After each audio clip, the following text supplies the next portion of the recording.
Hello and welcome to a not so awesome review. And here we're looking at the Good Smile Company Disney's The Little Mermaid Ariel. This is number 836 in the series, and yeah, let's just get started here. She does come with a good number of accessories, as you guys can see, which is awesome. I love it when they come with accessories, though. Actually, for Nendoroid, at least for the ones that I've gotten, this is actually the least amount of stuff that I've gotten for a character. It came in a smaller box than I'm used to, but that's not a complaint. You know, boxes take up space, and I do keep these, so I'm okay with that. And, you know, she comes with Sebastian and she comes with Flounder, which is awesome. We'll get into those guys in a second. She does come with a good pair of arms, 3 faces, an extra fin for her to have like a little sitting motion, and a fork and a neck peg, which we're going to actually start with because my Ariel, you know, the neck peg she came with was actually a little loose. Now, I'm saying a little loose because it's this one right here. You can see that's not bad at all. For any, you know, regular character, I don't think that would be an issue.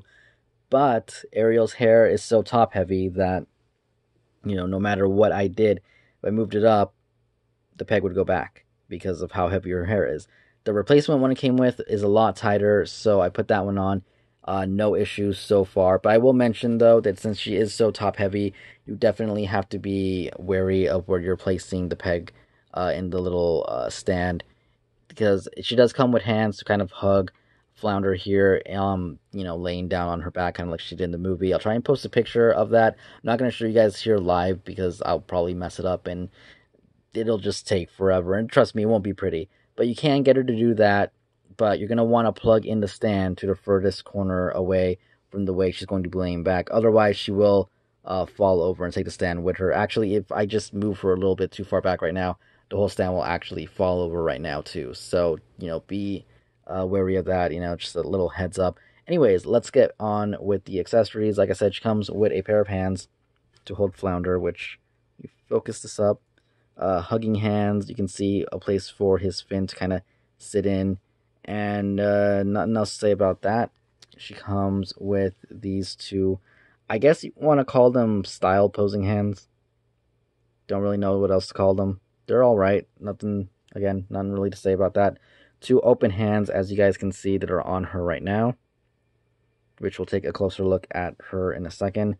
A fork, as it appears in the movie, all bent up, and a hand, a right hand, I should say, that allows you to put the fork in, and she holds onto it really good. It's not going to fall over or fall off really that easily if you have it on the shelf, so, you know, nothing to be scared of there.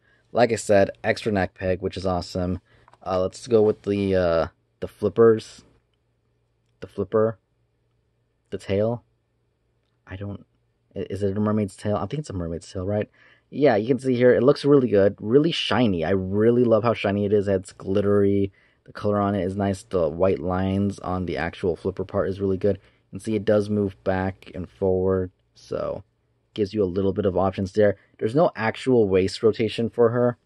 You can kind of rotate the waist when you put these on, but it's not supposed to because it kind of is lined up to just go on there. So I just want to point that out there. Her articulation isn't the best.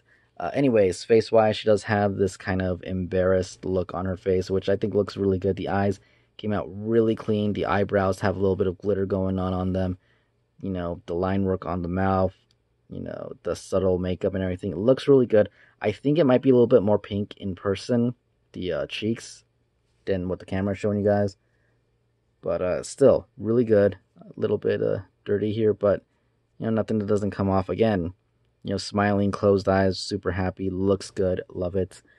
Her face that she comes defaulted with, smiling, again, the eyes look really good, the mouth looks really good. Paintwork on it is really nice, so nothing to complain there. Let's take a quick look at Flounder here, which both Flounder and Sebastian do come with their own stands. As you guys can see, they have a peg hole right here at the bottom, so you can plug it in. And again, pretty much clean, just a little bit of yellow on the blue right there, but for the most part, not bad looking at all. No articulation on this guy. Let's just plug him back in here. And there is a little bit of articulation in Sebastian, if I can get him out of his little stand. There we go. His, you know, claw can rotate all the way around. They do pop off, Be careful, you don't want to bend it up or down because it'll most likely break. It'll probably pop off first before it breaks, but I feel like if you do it too hard, it will break. So, again, be careful. You know, his other claw moves up and down. And you guys can see it does come off really easily. So, again, be careful with his claws. His head can rotate side to side. No up or down movement. Again, it looks really nice. Nothing really much to complain about. Has a peg hole on the bottom. And yeah, I'm glad that they included these guys. Otherwise, I'm not saying it would have been a plain figure, but I don't know. It's a nice extra.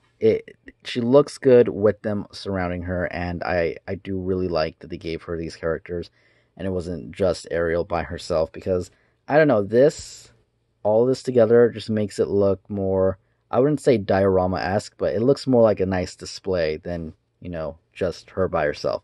But let's get on with the actual figure here, which is probably what you guys want to see the most. And Ariel looks really good. I'm going to start off saying that her hair looks amazing because it's not just one shade of red. They did do some shading onto it with some dark spots. Really well done. I love it. I think it, you know, it makes it look more almost animated. I mean, it's just a really nice shade of red with really nice shading all along it. Nothing to complain. Her tail, fin thing, whatever it's called. Again, nice shiny color here. Again, nice line work on the little fin part. Can move back and forward again. Like I said, you can kind of rotate the waist, but it's not really meant to. And it will start to pop off. Arms can rotate pretty much all the way around if it wasn't for her head. And you can't turn her head. So you can rotate her arm a little bit more like that. So there is that. You know, like I said, her head rotates. It hinges forward and it hinges back.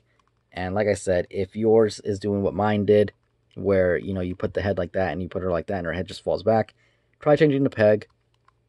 Again, it's not a big deal. Mine was a little bit hard to get in, but you can actually take her entire head apart. You can, you know, pull off the hair if you want to change the face. Take the face off like that. And if you really need to get into that peg, you can just pull the hair back and then just pull this part out, and, you know, everything will come out like that. And yeah, so it's not that big of a deal to change that peg out. Again, the hair is really easy to just put back on like that. Let's put on a different face, like so. And before we put the hair on, just because I think it'll be a little bit easier, let's take off one of these arms, put one of those on. As you can see, really simple. These arms do seem to be a lot tighter than the arms came defaulted in the packaging. These ones are a little bit like loose. They kind of want to pop off a little bit easier. These I can definitely feel are a lot tighter. So